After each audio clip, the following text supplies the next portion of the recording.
ভাইজান বন্ধুরা, নবীর প্রেমের আশিক ছিলেন হযরতে বেলাল হাবশী রাদিয়াল্লাহু তাআলা। হযরতে বেলাল আল্লাহর নবী ইন্তেকালের পরে মদিনা শরীফে থাকতে চায় না। মদিনা থেকে বাইর হয়ে গেছে দীর্ঘ বছর পরে, আবার মদিনা শরীফে আগমন করেছেন। আল্লাহর হাবিবের রওজা মুবারকের পাশে বসছে বেলাল। ছদ্মবেশে চেহারা ডাইকা গোপনে গোপনে আল্লাহ আল্লাহ আল্লাহ আল্লাহ ও আল্লাহ। একটা প্রেমের সুর দেন না বেলাল হাবশীর মতো, বেলাল হাবশীর মতো প্রেমের সুর। আল্লাহ আল্লাহ আল্লাহ আল্লাহ আল্লাহ আল্লাহ আল্লাহ আল্লাহ আল্লাহ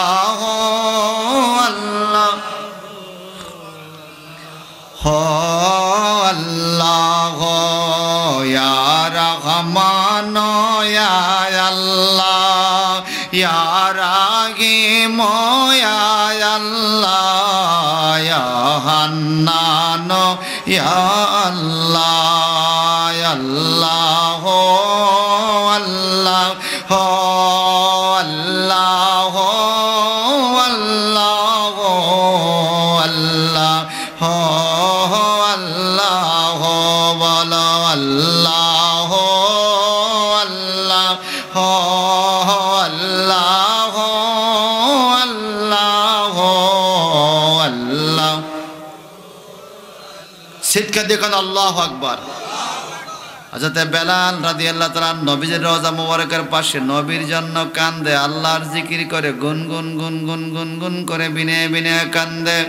চেহারা ডাইকা রাখছে, কেউ চিনতে পারে না, চেহারা ডাইকা রাখছে, কেউ চিনতে পারে না।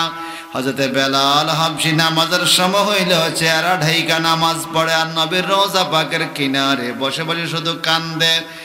একটু পরে কিছু লোক আইসা ওনার চেহারার কাপড়টা সরাইয়া দেখে হযরতে বেলাল। এই তো মদিনার মধ্যে কান্নার রোল পড়ে গেল। গম্ভীর সুরে প্রেমের সুরে যেই বেলাল আজান দিলে, মসজিদে নববীর আজানের সুর ফেরেশতারা আরশ আজিম থেকে শুনতো। ওই বেলাল হাবশী মদিনা আবার ফিরে আসছে। সকল সাহাবী বেলালের কাছে আইসা কয়, ও বেলাল গো, দীর্ঘদিন পর্যন্ত আপনার আজানের সুর শুনি না। আল্লাহর হাবিবের ইন্তেকালের ৮-৯ বছর পরে বেলাল হাবশী আবার মদিনা আসছে। চিৎকার দেখুন আল্লাহু আকবার। ও বেলাল, আপনার কণ্ঠের আওয়াজ দীর্ঘদিন শুনতে পারি নাই, একটু মহব্বত করেন, দয়া করেন, একটু আজান দেন। আপনার আজানের সুর আমাদের বড় ভালো লাগে, বড় পছন্দ হয়। হযরতে বেলাল চোখের পানি ছেড়ে কান্দে, আমি নবীজি থাকতে আজান দিছি, আর কোনোদিন আজান দেই নাই রে। এখন আমি আজান দিতে পারবো না, আজান দেওয়া সম্ভব নয়। কেন সম্ভব নয়? তোমরা আগে বলো। আমি তো পৃথিবীতে, নবীজি পৃথিবীতে হায়াতে যখন ছিল, আমি নবীজির দিকে তাকাইয়া তাকাইয়া আজান দিতাম, আশহাদু আন্না মুহাম্মাদার রাসূলুল্লাহ।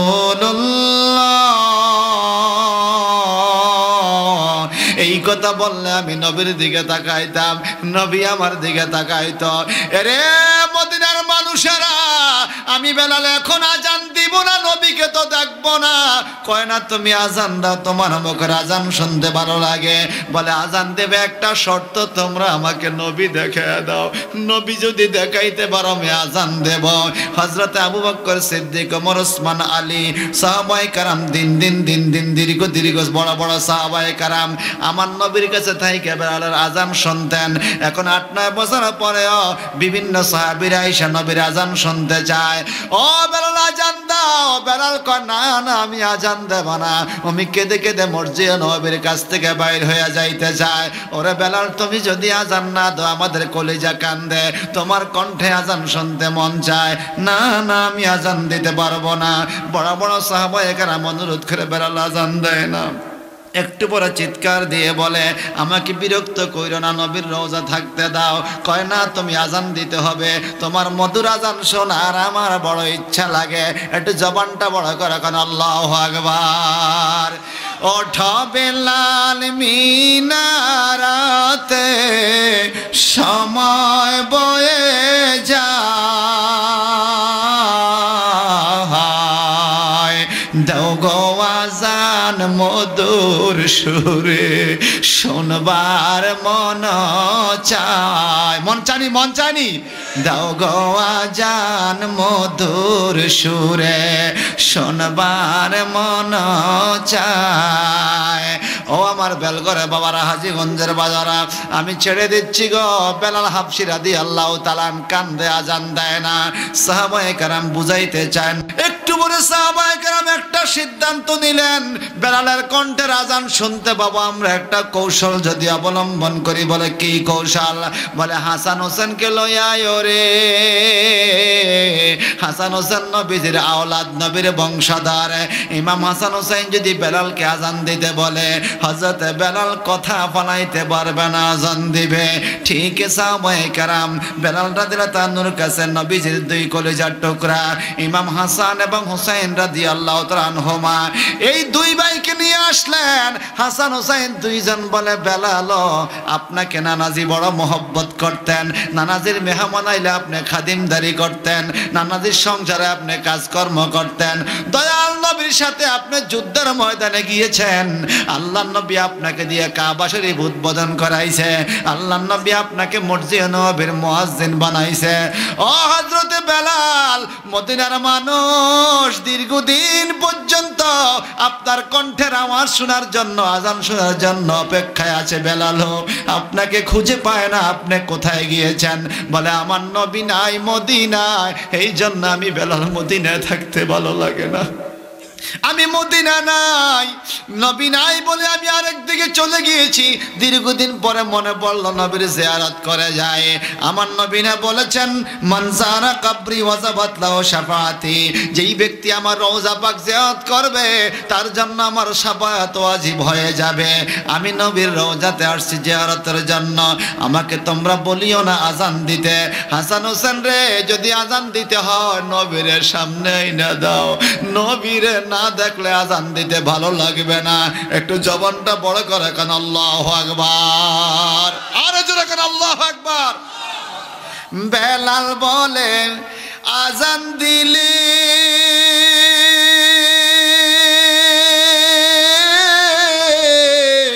কলিজায় মোরা আগুন জ্বলে বেলাল বলে আজান দিলে কলিজায় মোরা আগুন জ্বলে কে শুনিবে আমার আজান কে শুনিবে আমার আজান নবী নাই দরা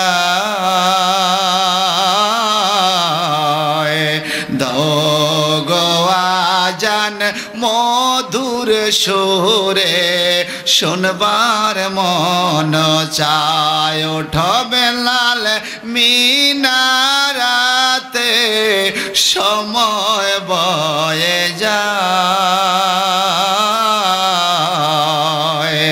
দাও গো আজান মধুর সুরে শুনবার মনে চায় অনেক বুঝাই বারবার হযরতে বেলাল হাবশী রাদিয়াল্লাহু তাআলা আজান দিতে রাজি হইলেন কিন্তু মুখ দিয়ে আজান আসে না ইমাম হাসান হুসাইনের অনুরোধে হযরতে বেলাল আজান দেওয়া শুরু করলেন আল্লাহু আকবার আশহাদু আল্লা ইলাহা ইল্লাল্লাহ আশহাদু আল্লা ইলাহা ইল্লাল্লাহ আশহাদু আন্না মুহাম্মাদ রাসূলুল্লাহ আর বলতে পারে না নবীজির নাম মুবারক মুখের মধ্যে নিয়ে আর কথা বলতে পারে না দাঁড়ানো অবস্থা বেলাল বসিয়া গেছে আমার নবীজির নাম মুবারক নিচে নবীরে তো দেখতে পাইলাম না হযরত বেলাল আমার নবীর প্রেমে নবীর বিরহে বেহুশ অবস্থায় কান্দে আর কান্দি এমন আশেক ছিল বেলাল হাবশী রাদিয়াল্লাহু তাআলা তার মালিক তাকে বহু মারা মারছে, বহু আঘাত করছে বাজান। মালিকের নাম ছিল উমাইয়া, বেলাল ছিল কেনাকৃত দাস। এরে বেলাল, আমি যা বলি তা তুমি করতে বাধ্য, তুমি আমার কেনা গোলাম, ঠিক আছে? মালিক বলেন, বলে মোহাম্মদের কাছে যাইস না, মোহাম্মদের কলমা চাইরা দে। হযরত বেলাল হাবশি বলে, মালিকও আপনি আমার দেহটাকে কিনছেন টাকা পয়সা দিয়া, মন কিন্তু কিনতে পারেন নাই। আপনি আমার দেহের মালিক, কিন্তু আমার মনের মালিক আমার নবী মুহাম্মদ রাসূলুল্লাহ। মালিক, আপনি যা কিছু দেহের সাথে করতে পারেন, আমার মনের উপরে আপনি জোর খাটাইতে পারবেন না। বলে, না না, তোমার মনও আমাকে দিতে হবে। বলে, এই মন একবার নবী মুহাম্মদকে দিয়া দিছি, ওখান থেকে মন ফিরে আসা সম্ভব না। হযরত বেলাল রাদিয়াল্লাহু তাআলা আনহুর প্রতি তার মালিকের অমানবিক অত্যাচার, অমানবিক নির্যাতন, চাবুকের আঘাতে আঘাতে পুরা শরীরটা ক্ষত বিক্ষত হয়ে গেছে বেলালের। বেলাল বেহুশ অবস্থায় মরুভূমির মধ্যে পড়ে আছে। জিহ্বার মধ্যে কামড় দিয়েছি, জিহ্বার মধ্যে মাছি বসে, মনে হয় বেলাল মরে গেছে। উমাইয়া কথার চাইরা দে, আবার যদি হুঁশ আসে আবার তাকে কথা জিজ্ঞাসা করব। দীর্ঘক্ষণ পরে আবার যখন জ্ঞান হুঁশ ফিরে আসলো, এইবার উমাইয়াকে, বেলাল রে, তোর শরীরটা কত বিক্ষত হয়ে গেছে, পুরা শরীরে চাবুকের আঘাতে আঘাতে রক্ত জমে গেছে, তুই ক মোহাম্মদ রে বলতে পারছস নি? বেলাল কয়, মালিক ও আপনি আমার দেহের মালিক, কিন্তু মনের মালিক না। এই মন দিয়া দিছি আমার নবীজিরে। বেলগরের বন্ধুরা, জবান খুলে বলেন তো, নবীজিরে মন দিলে ঠগে না জিতে? পৃথিবীর মানুষকে মন দিলে ঠগার সম্ভাবনা আছে, কিন্তু নবীকে মন দিলে ঠগার কোনো সম্ভাবনা। এই জন্য শায়ের বলে, মন যদি দিতে হয় নবীকে দিও, মন যদি নবীকে দিও, তোমার কষ্ট যাতনা নবী সইতে, তোমার দুঃখ যাতনা নবী সইতে পারে না। ওই নবীজির মহব্বতে, ওই নবীজির মহব্বতে মিলাদ পড়িও, মন যদি দিতে হয় নবীকে দিও, মন যদি। আরে মৌতের বিছানাতে কি যে যন্ত্রণা, সাত সাগরের পানি দিল তৃষ্ণা মিটে না, ঠিক কিনা? আরে মৌতের বিছানাতে কি যে যন্ত্রণা, সাত সাগরের পানি দিল তৃষ্ণা মিটে না।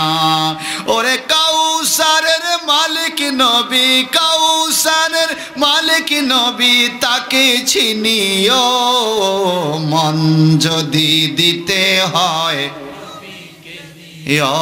বলেন, মন যদি দিতে হয় কে দিও, তোমার কষ্ট যাতনা নবী সইতে পারে না, তোমার দুঃখ যাতনা যিনি সইতে পারে না।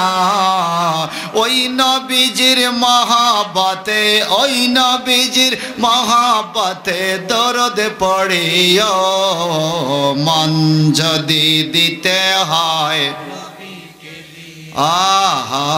মন যদি দিতে হয় নবী। হাসরের দিন যেদিন কায়েম হবে, ইয়া নাফসি নাফসি বলে কাঁদবে সকলে। হাসরের দিন যেদিন কায়েম হবে, ইয়া নাফসি নাফসি বলে কাঁদবে সকলে। ওরে সুপারিশের মালিক নবী, সুপারিশের মালিক নবী, তাকে বুঝিও, মন যদি দিতে হয়, মন যদি দিতে হয় নবীকে দিও, তোমার কষ্ট যাত না নবী সইতে পারেন না, তোমার দুঃখ যাত না যিনি সইতে পারে না। ওই নবীজির মহব্বতে, ওই নবীজির মহব্বতে মিলাদ পড়িও। মন যদি নবীকে দিও, মন যদি দিতে হয়।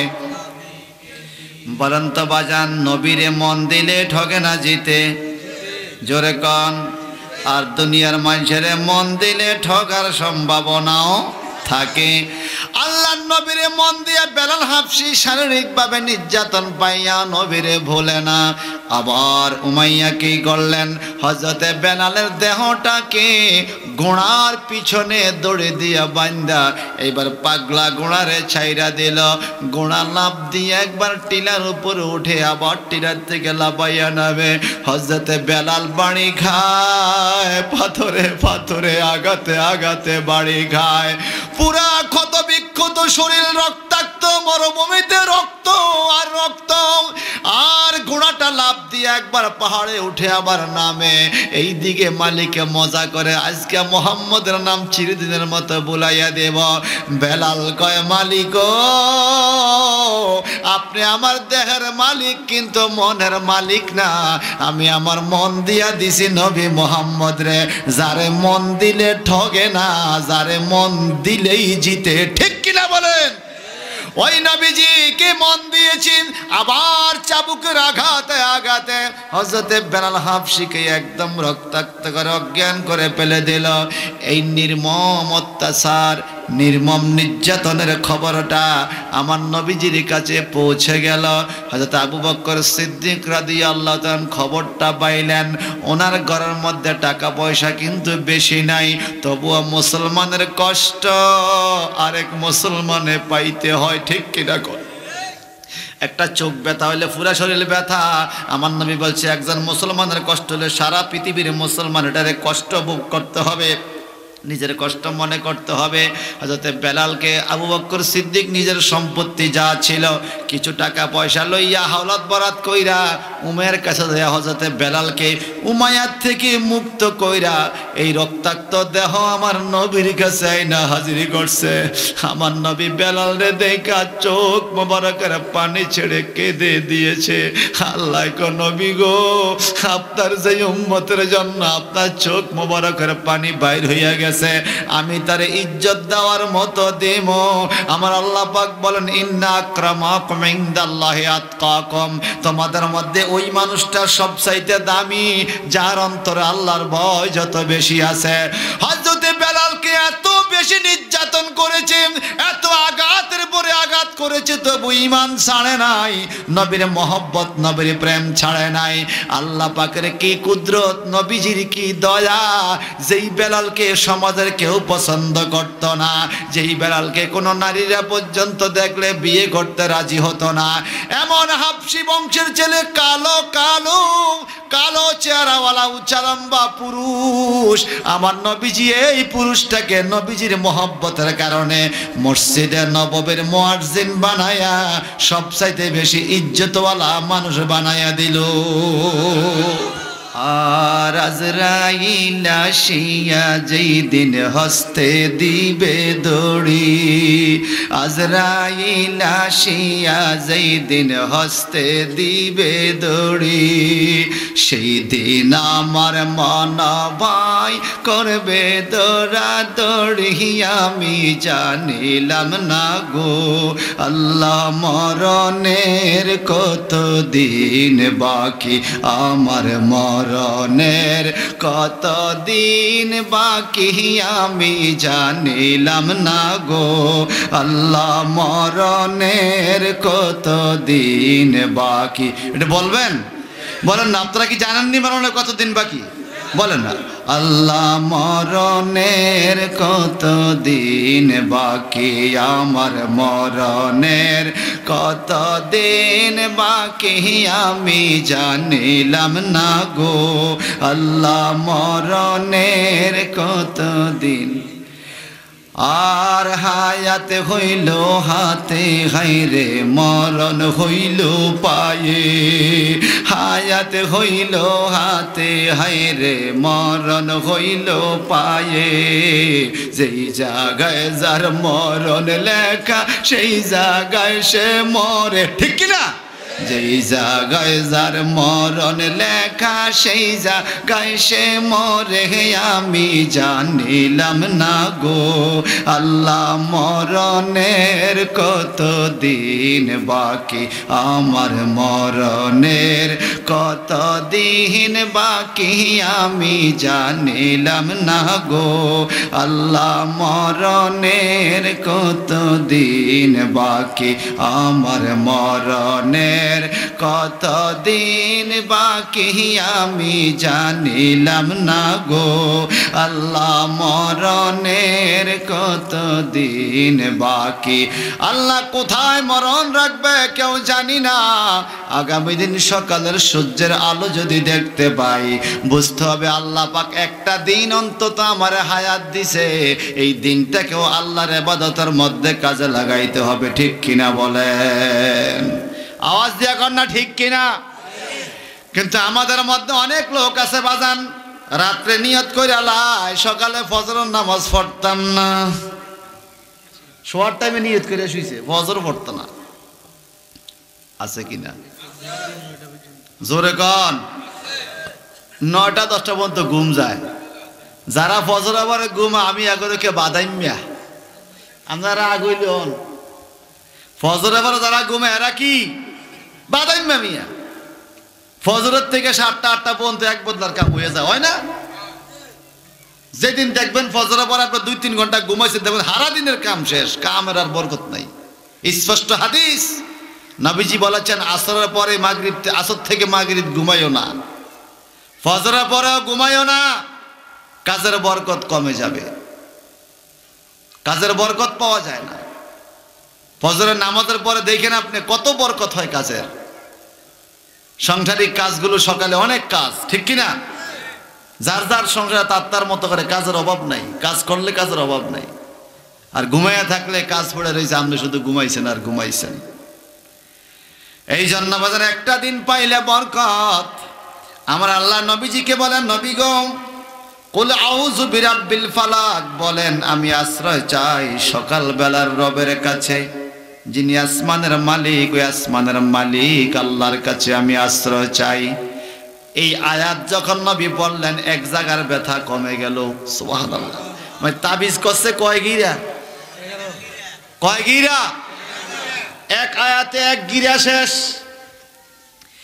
মিন শাররি মা খলাক সুবহানাল্লাহ কোন তিনি যা কিছু সৃষ্টি করছেন মানুষের ক্ষতিকারক বিষয় ওগুলোর থেকে আশ্রয় চাই আরেকটা পয়েন্টের ব্যথা ভালো হয়ে গেছে ওয়া মিন শাররি গাসিকিন ইযা ওয়াকাব আল্লাহ পাক বলেন আর অন্ধকার রাতের অনিষ্ট থেকে আমি আল্লাহর কাছে আশ্রয় চাই আল্লাহ পাক রাত্রটা যত গভীর হয় অনিষ্টের মাত্রাও কিন্তু মানুষের বাড়ে আপনারা জানেন কিনা জানি না বাজান দিনের বেলা মানুষ চলে রাত্রে বেলা জিনভূতেরা চলে জিনভূতরা রাত্রে বেলা রাস্তাঘাটে হাঁটাহাঁটি করে ওনাদেরকে রাত্রে চলার কথা বলছে আর দিনের বেলা মানুষকে চলার কথা বলছে মাগরিবের আজানটা দিলে এই জন্য দেখবেন আগের দিনের মা বোনরা বলে আজানের টাইম হয়েছে বাচ্চাটা কোন দিকে গেল রে আজানের টাইমে বাইরে থাইস না কথা কোন ঠিক কিনা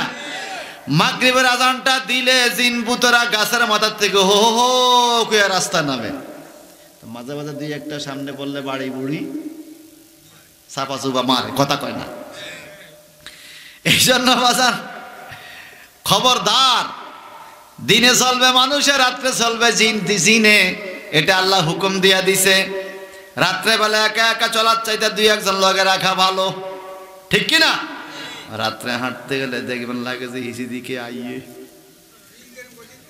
কথা কন না, হিসে তাকায় দেখ কেউ নাই, শুধু আইয়ে আসলে কেউ নাই।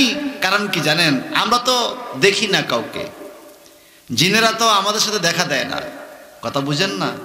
আমরা জিনদেরকে দেখি না, জিনেরা আমাদেরকে দেখে। এই মাহফিলেও জিন আছে।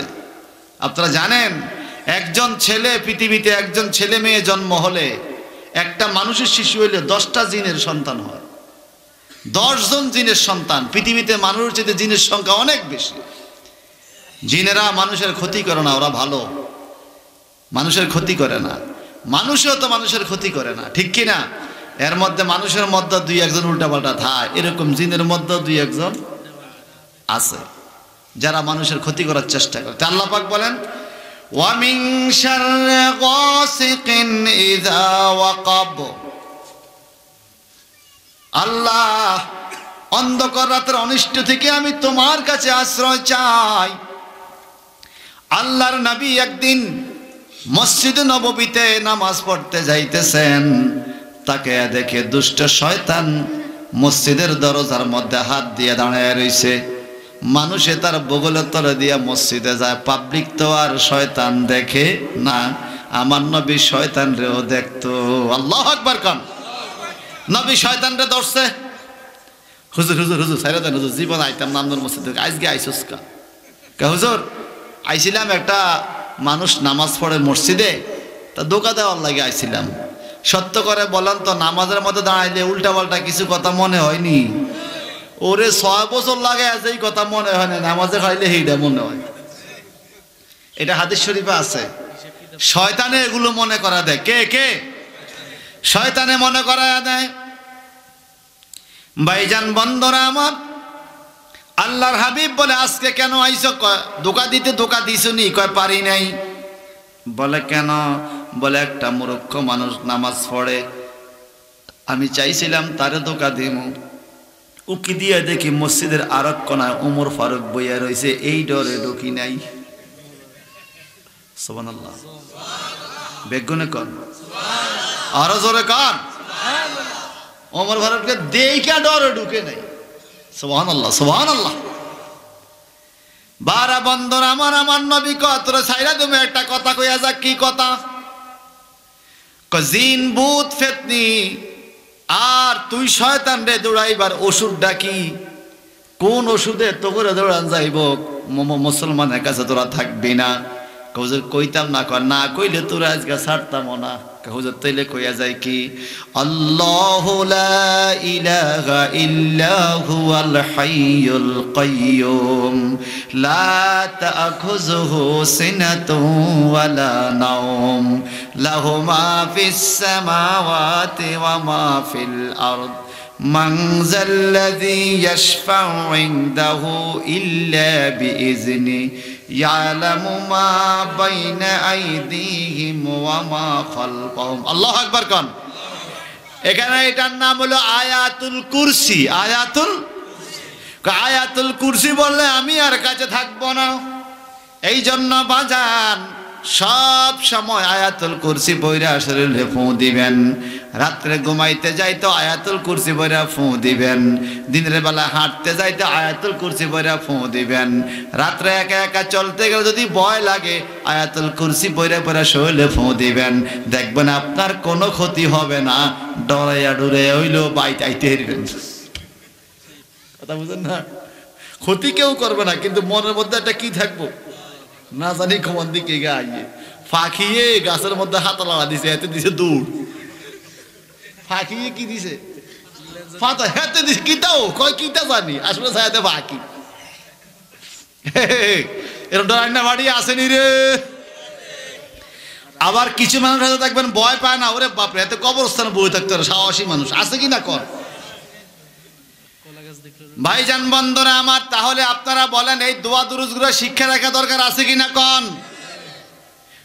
ছোট ছোট বাচ্চারা দেখবেন দুধের শিশুরা রাত্রেবেলা হঠাৎ করে স্যাবড়া দেয়, আসেনি?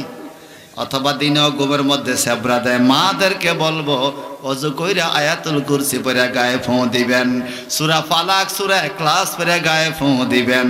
কোন কবিরাজের ভাত নেওয়ার দরকার নাই, আপনার কবিরাজি আপনি নিজেই করতে পারবেন। কোরআন শরীফের আয়াত, আল্লাহ পাক এত মর্যাদা দিয়েছে, এত বরকত দিয়েছে। এই কোরআনুল কারীমের আয়াত গুরু পরে পরে ফু দিলে আল্লাহ পাক বালা মুসিবত থেকে ছোট বাচ্চাদেরকেও হেফাজত করে। একটু জবানটা বড় করে কোন সুবহানাল্লাহ। আমি শেষ করে দিচ্ছি বাজান। আল্লাহ পাক বলেন, যখন তিনটা আয়াত বলল, তিনটা গিরা খুলে গেল, নবীজির তিন জায়গার পয়েন্টের ব্যথা ভালো হয়ে গেল। ওয়া মিন শাররিন নাফাসাতি ফিল উকাদ, এবং জাদু করার উদ্দেশ্যে গিরা ফু দেওয়া অনিষ্ট থেকে আমি আশ্রয় চাই।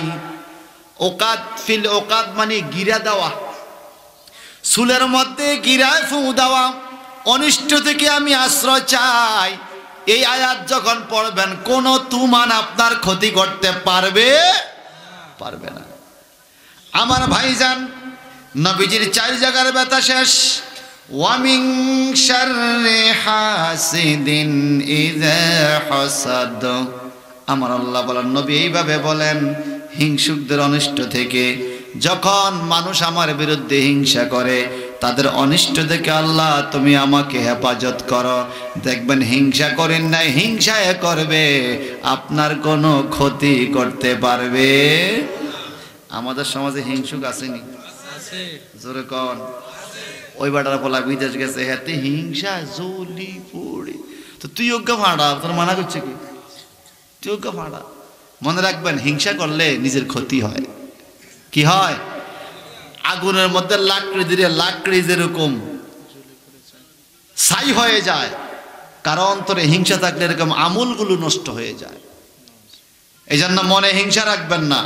বলবেন যে আল্লাহ, তার ছেলেও বিদেশ গেছে, আরব গানে আমার পরিচিত লোক, ফাঁসার লোক ভালো থাকলে আমি খুশি, নিজের না থাক ফাঁসার বাড়ির লোকের তো আছে, বিপদে আপদে হলে করি কুলে খাইতে এরকম কথা কর, ঠিক কিনা? আর আমি বলতেছি কিসের হলো জানেননি, ওই বাদাম তুলি একবার বিল্ডিং উঠেছে এতে। আরে বাপরে বাপ, আল্লাহ হিতারে দিছে রে, কথা কর না। আর নাই রে, এই যে একটা আমার নাই রে কইছে, নিজের হার্টের ক্ষতি ছাড়া উপকার। এই বেটার 20 তলা নিউজ লাভ, আর শ্বাস বাড়ায় লাভ আছে, বরং শান্তি কোথায় জানেন? যার 20 তলা, মাশাআল্লাহ, আল্লাহ তুমি তারে 20 তলা দিছো, মাশাআল্লাহ। আপনার তো টিনের ঘর, আপনি নজর দিবেন রেল স্টেশনের গরিবের দিকে, আপনি নজর দিবেন ট্রেন স্টেশনের পলিথিনের ঘরের দিকে। আল্লাহ তোমার কাছে শুকরিয়া, আমার তো একটা টিনের ঘর দিছ, ওই বেচারার তো পলিথিনের ঘর, তার থেকে তুমি আমার অনেক ভালো রাখছ, আলহামদুলিল্লাহ, তার থেকে আমি ভালো আছি। এই কথা বললে দেখবেন আপনার মনে শান্তি আসবে। আসলে আল্লাহ এটাই চায়, কথা কোন ঠিক কিনা? সাহাবায়ে কেরাম একবার জানতে চাইলেন, হুজুর সবচাইতে ধনী মানুষকে, পৃথিবীতে সবচাইতে ধনী মানুষকে? আল্লাহর হাবিব বললেন, আল্লাহ যারে যা দিছে ওই পাওয়ার উপরে যে খুশি, সে সবচাইতে ধনী। বুঝেন নাই?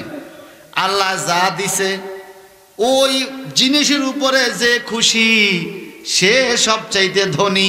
একটু জবান খোলে কন, আমার আল্লাহ যা দিছে, আমি সবসময় বলি আল্লাহ এটা পাওয়ার যোগ্য আমি ছিলাম না, এটা আমি পাওয়ার কথা না, তুমি আমারে বেশি দিছ, আমি এত পাওয়ার কথা না, আল্লাহ আমি খুশি। আপনারা নিজ জায়গা থেকে বলেন তো, আল্লাহ যেই হালে রাখছে, যে অবস্থা রাখছে, আল্লাহর উপর খুশি নি? আপনি ধনী, আপনি কি ধনী? আর যে তার 5 কোটি আছে, সেটার অভাব আরো 5 কোটি, কথা কন না? তার অভাব আরো, যে তার 50 টাকা আছে, সেটা আলু 350 গ্রাম কিনে 1 কেজি তো পাইতো না, কেন 350 গ্রাম? আচ্ছা সালাম বলে আর গেলে আলু দেন, খানার টাইমে আলু দেন, কিনলে একে গোস্ত আর আলু দাম তো সমান, এটা বাসি আর লাভ নাই। আগে তো বাঁচত, এখন আর বাঁচা না, এখন আলু আর গোস্ত সমান হয়ে গেছে, কথা ঠিক কিনা? ভাই সাহেব সত্যি করে বলেন, শেষ একদম মাহফিল শেষ পর্যন্ত 12টা বেজে গেছে, বলেন তো আল্লাহ যা দিছে এটার উপর খুশি নি? দেখি কত খুশি। আমি বলতেছি আলহামদুলিল্লাহ। এ আপনি ধনী। হাতকে দিছে, পাওকে দিছে নাকি দেয় নাই? খোদা তোমার হুকুম তরক করি আমি প্রতিফায়, তবু আলো দিয়ে বাতাস দিয়ে বাঁচাবে বান্দায়। বাঁচানি শ্রেষ্ঠ নবী দিলে মোরে তরিয়ে নিতে রোজ হাসরে, পথে না ভুলি তাই তো দিলে, পথে না ভুলি তাই তো দিলে, পাক কোরআনের বাণী খোদা তোমার মেহের। বলো না খোদা। এই যে মুখ দিয়া কইতেছেন মেহরবানিটা কার? বহুত লোক আছে জবান নাই, কইতে পারো না, ঠিক কিনা? বলুন খোদা তোমার এই সুন্দর ফুল সুন্দর ফল মিঠা নদীর পানি খোদা তুমি কতই দিলে রতন ভাই বেরাদার পুতরা সাজান, খোদা পেলে অন্ন যোগাও, খুদা পেলে অন্ন যোগাও, মানি চাই না মানি খোদা, খোদা তোমার মেঘে এই সুন্দর ফুল সুন্দর ফল মিঠা নদীর পানি খোদা। আল্লাহ তুমি আমাদের সকলকে শান্তি দান করো। আল্লাহ তুমি আমাদের সকলকে ক্ষমা করো। উলাউজ রাব্বিন ফালাক, সূরা ফালাকের ব্যাখ্যা শুনলেন তো? এবার পরবর্তী আয়াত নাস। আল্লাহ বলেন কুল আউযু বিরাব্বিন নাস, নবী আপনি বলেন আমি মানুষের প্রভুর কাছে আশ্রয় চাই। বলেন আমাদের প্রভুকে।